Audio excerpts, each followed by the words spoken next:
Hey, it's Chris and Rich from the Foiling Mag here to do a deep dive review on the new AK Nomad board, which is pitched as their lightwind wing board, crossover downwind sup board.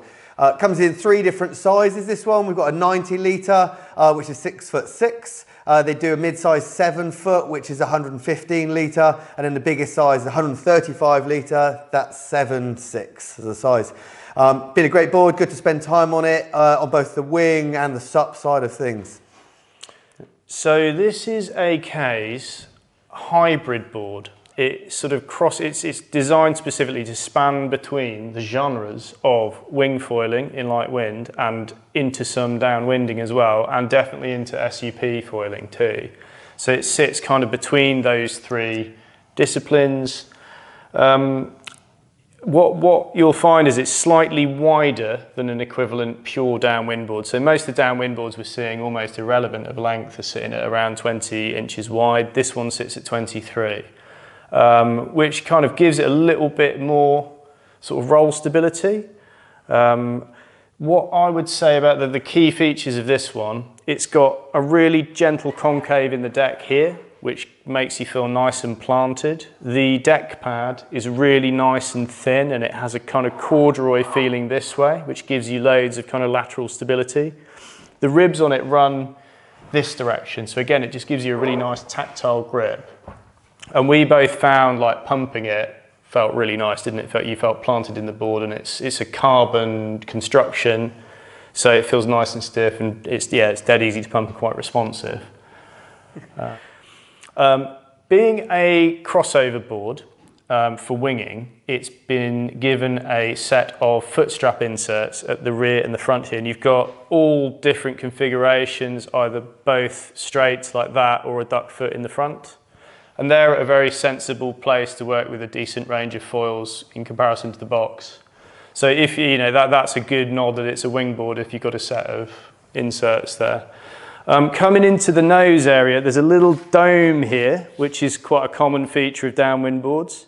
And cunningly as well, because when you turn it upside down on the beach, there's a rub point. They put a big strip of helicopter tape over that, so that's going to keep that nice and fresh looking. There's a vent plug here if you travel with it, which is great, so it's not going to pop on the plane. And now we're going to turn it over and look at the base. The rear section of the board here is all relatively flat. The rocker is concentrated into the front half there. There's a decent grab handle here, which probably carries over from like the starboard SUPs and things, because I think it's made in the same factory at Cobra. The chine here is really harsh for a downwind board. Like this is quite a kind of almost like a 90-degree rail, where it's a harsh chine, isn't it? And then it sort of builds up into a bell shape and rolls over there. So that's to promote a big clean release of water. The foil box is quite long. It looks longer than normal to me. I don't know about you. Yeah, slightly longer. Should we measure it? 14 inches, Jake. 14 inches? 14 inches, Jesus Christ. So that's going to accommodate more or less anything, I'd say. Like that's a really nice, and it's got quite a deep sort of socket in it. So you'll need some slightly longer bolts we found with this board, which I think AK supply as standard. Running into the nose, then you end up, there's a sort of flat section here, and then it scoops into a kind of domey bit there, and that's really good for penetrating chop. And the chine in the rail fades in that last kind of quarter of the board there. So moving on to performance, Chris, we both had a great session with this today. It kind of saved our bacon a bit, didn't we? Because we ran out of wind really badly on a test day, which is never good. It takes a lot to coordinate a test day. And it's been a challenging one. Yeah, it's been a challenging one. Yeah. And what's really impressive is how easy this was to get up and going. I think as a board you jump on, boards, if it's particularly narrow, yeah, it's going to be quicker, but I felt so stable on this. It felt like you were at home on a wingboard. It didn't feel like you were getting on a really wobbly downwind board. Yeah. It felt like you were jumping on a big, easygoing wingboard that was just going to get going in a lot less wind. I dare say a beginner would be probably all right on one of these, wouldn't they? If you've got a bit of balance, if you come from a SUP or a windsurf background, you could go straight in with it. Yeah, and it's going to make your power requirements much less. You could probably drop a wing size with it, definitely. It felt rigid, isn't it? There's always that concern when a board adds depth that you're going to lose a lot of sensation of the foil. But I straight away felt with this that its construction's obviously quality enough through its carbon build that the feeling was transmitted through really well. You don't really lose too much sensation. And we stuck a pretty high-end, high modulus mast on this, and it felt really good through the feet, didn't it? Considering it's got quite some length on it.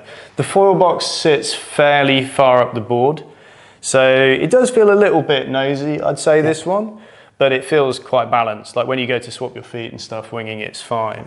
And the turns as well. It's far enough forwards that you can still whack it through a turn and it doesn't feel like you're on a 7-foot board. Yeah. It feels like a shorter board. It's got that central position and it's quite well balanced between the tail and the nose to pivot through that turn well.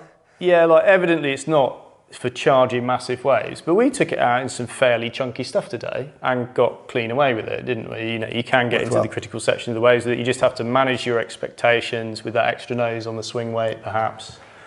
I've SUP'd it, and this literage for me is slightly too small. So it wasn't overly comfortable for me standing, but I'm 92, 93 kilos, and this is 115 litres. Normally I ride 125 litres to 130, which is what I kind of find comfortable for surffoil. And you're like factoring in, it was slightly too small for me. It got into the wave easy enough, and it pumps around really nicely, is what I'd say. You know, all the good attributes transfer over from winging, but the main thing was because it was quite compact in length compared to other downwind SUPs I've tried. It did pump really nicely. I felt it pumped really good. It was really well balanced, and you could find that position, and it felt like a smaller board to pump around on the water with, which is obviously what they've gone for. They've gone for a shorter length and stuck the volume in the width. It's a true hybrid downwind SUP shape, isn't it? I mean, we've not downwinded it, so we'll throw that up there. We've not downwinded it yet, but I'm sure if you wanted to, I mean, I'd want a bigger size. Chris would probably be all right on this, maybe. Just a bigger size, yeah, maybe a little bit bigger. What really impressed me is its stability. I think when you jumped straight on it, you straight away were able to balance without adjusting your technique too much. It was forgiving with where you had your placement. And as you picked up speed, it didn't accelerate particularly fast. No. It's not like a 20-inch wide board. You do feel that compromise on the width, I think. But then it felt at home. I felt like as soon as it got to its speed it needed to get to, it then sprung up off the water pretty easy. Yeah, it's rather than a slide out progressively, it definitely releases in one go, I'd say. That's how I felt about this. And the same with the touchdown. It did. Yeah. It felt like it slapped down, and then you could bring it back, not sort of sliced in on the touchdown. Yeah, it's got quite a kind of solid nose on it. I think a lot of the volume is kind of like the phaser. It's concentrated under the front foot. If you look down at the widest point is probably there. So it probably takes some of the phaser's DNA. But generally, if you're looking for something, if you're looking to dabble with downwind, perhaps, you really want a light wind wingboard for summer in Europe, or that's perfect. And certainly in the larger volumes, like an SUP. So it will do all three things. Definitely. Nailed it. Yeah. That was a design brief. That's what they're pitching it as, and I'd totally back that as a board for those purposes. Yeah, absolutely. It does all three things quite well. I took it downwinding in an estuary with the propeller, so I took it out prone with a foil drive in really small chop, and with the foil drive, obviously it takes off incredibly fast. There was no way I was needing a paddle or anything like that. I'd just give the thing a squirt, it would take off. And again, because it's got that great pumping ability, I was doing nice sort of 500 or 600 metre laps down this river and then scooting back upwind with it. So no, it's really multi-purpose.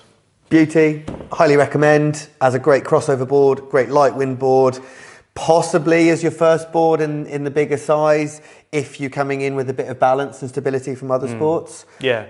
But would highly recommend that, and that's the crossover board, the AK Nomad. Which is their new crossover light wind and wingboard, and we've been looking at the 115 litre, which is 7 foot by 23 wide. Good roundup, Chris. Solid.